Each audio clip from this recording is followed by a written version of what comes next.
ça, je vous le dis tout de suite, je ne valide pas du tout.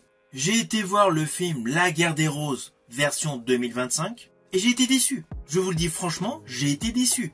Le film de 1989, porté par le couple Kathleen Turner, Michael Douglas, était 1000 fois mieux. En plus, pour la culture cinématographique des spectateurs à cette époque-là, c'était le duo mythique dans la poursuite du diamant vert et le diamant du Nil.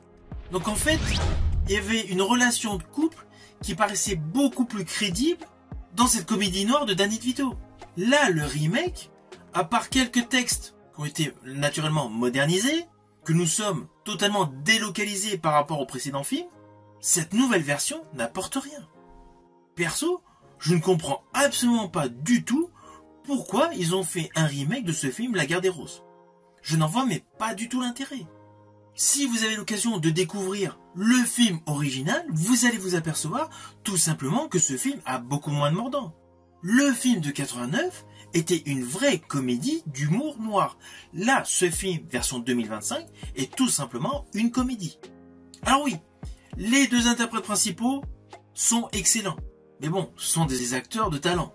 Mais en dehors de leur prestation, qui est plutôt bonne, le film est plutôt moyen.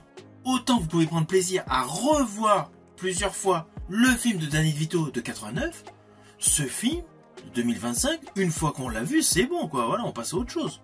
La satire du couple contemporain, ouais, qui joue essentiellement sur le conflit de la réussite sociale, oui, c'est une idée.